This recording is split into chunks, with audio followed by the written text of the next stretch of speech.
Hey Jim, how's it going? It's going great, man. It's going great. Thank you. So I'm glad to hear that. I gotta tell you, man, I don't know how you pulled it off, but Gatlopp was absolutely hysterical. I enjoyed every second of it, and I'm a fan Oh, of board games, and I love like Gateway to Hell films. Perfect meshing. dude, thanks, man. I really appreciate that. How did you come up with the idea for this? Big surprise from drinking. Um, I was meeting a bunch of friends. Like this is like 10 years ago. We were like four of us met up to go, hit the town. We met at a friend's place near Main Street in Santa Monica. And before we went out, he was like, "Do you guys want to play a game?" To like pregame. We were all like, "Yeah." So we started playing this stupid game, and then 4 hours had gone by as we were laughing and ribbing each other to the point where my friend's wife like came out. She's like, "You guys were supposed to go out, like get out of the house," but we're having such a blast just torturing each other that my weird warped brain was like, "What if this is a trick? Like, what a great way to fool people into thinking they're safe and making themselves as vulnerable as possible." And so I sort of like had this thought of, I loved the original Jumanji, and I was like, what if that was a drinking game? What if it was sent to basically trap people? And if you didn't win the game or beat it, you'd be stuck in this existence forever. And I pitched the take to a few people that were like, that seems funny but weird. I was like, I know. And eventually, when Alberto and I connected over lunch, like it was like March of 2017, I pitched him this idea to do as a movie we could make ourselves, and he was like, he was so down. And he also said it felt like something from the 80s and 90s that we grew up loving, and he very much wanted to approach it from that visually, and I was like, down. So I went to writing it and had a draft about a year later as I was doing it on the side, right, because I was Yeah, still working as a bartender and dumping jobs and stuff. But that's sort of the circuitous genesis of it all. that's awesome. I gotta tell you, man, you and the other three cast members, you guys had such natural chemistry together.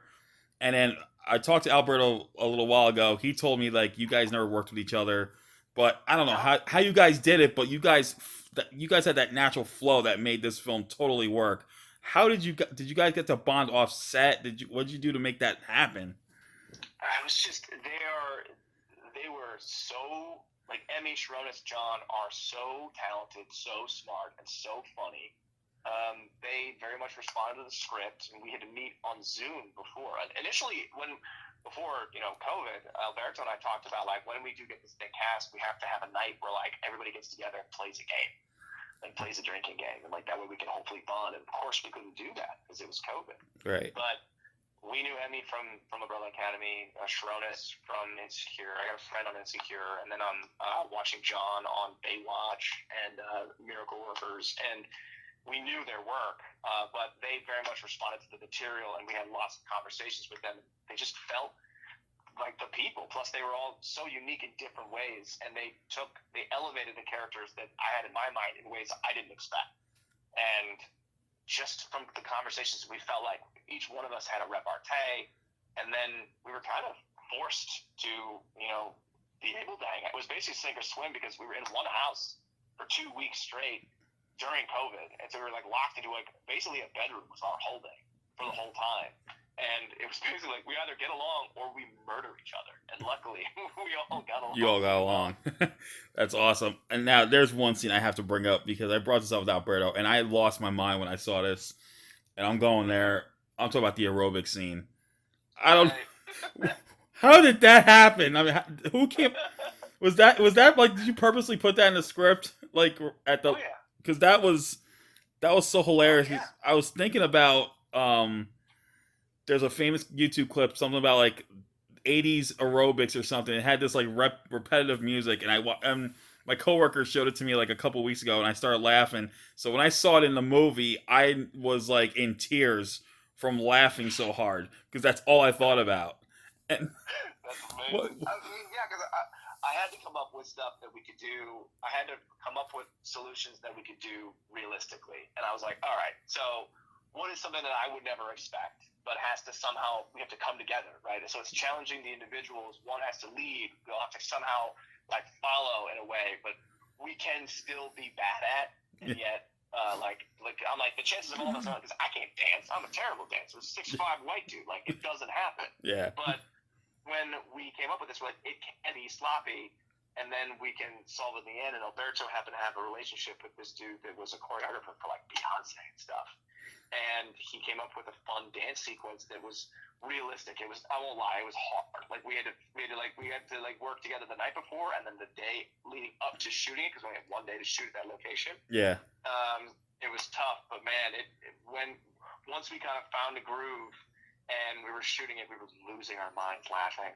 We broke so many times. These guys are professionals, and they were. it was a blast, but yeah, and Alberto really wanted to push the '80s of it all. I just loved it. Yeah, I grew up in that era, so I totally knew all about it, and I gotta say that that scenes where you guys, all the stuff where you guys broke, that should be an extra on the Blu-ray release, hands down, because I would love to see that.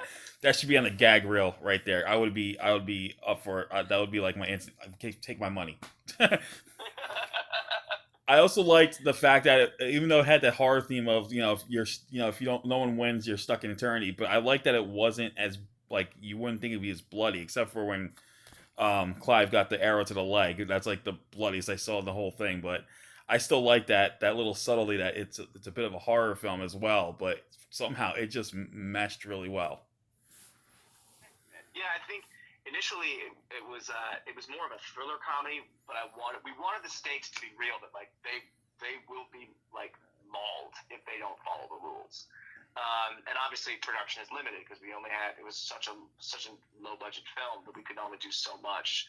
So this became the best way to hit it realistically and really establish the stakes. And of course, we had to do it to Cliff. Like, Cliff has to be the one that takes all the licks. Yeah. And yeah, Paul goes to hell. Like, it's Yep. singed a little bit. Yeah, that part cracked me up. I thought I thought it was over once you just figure, oh god, the movie's gonna end now. And then when she says get back from hell, and you show up with all the singeing, I just about laughed my butt off. I'm like, oh my god, that was so funny. Like, you just came back from hell. Thanks, man. It'll be really funny. Just get a movie where you get those 2 minutes in hell. Just get a movie like what happened to Paul during those 2 minutes in hell. Oh yeah. There was conversations about it. I had a whole bunch of ideas and to do, and like we just couldn't do it. Unfortunately, I'm like, we need to see what happens down there. Let's get a spin-off. Like a sequel. Exactly. But yeah, exactly. Those 2 minutes lasted like 3 years. Yeah, that would be great. So finally, what's next for you that you can talk about? I got the same producers in studio who hired me to write and direct, actually, a R-rated rom-com about surprise, it revolves around a couple in a bar. It's a couple that have an amicable breakup, but they can't decide who gets to keep their favorite local bar. And so they run into each other at this spot, and over the course of the night, they have to basically beat each other in a competition to stay as regulars. And so it's with Melissa Fumero of Brooklyn Nine-Nine, Rachel Bloom of Crazy Ex-Girlfriend, Luca Jones from Shrill, and Julian Gant from Call Me Kat, and one of the major groundlings.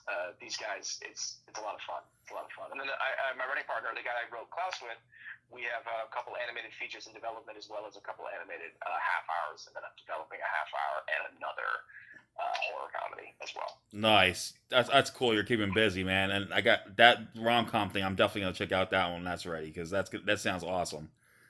Thanks, man. I'm pretty excited about it. So I hope everyone gets to see Gatlopp when it comes out on June 16th. You guys are in for a wild ride. If you like board games and you like Gateway to Hell movies, this is like the perfect blending of it. And Jim, man, you were great in the movie, and thank you so much, man, for coming up with this great concept of a movie.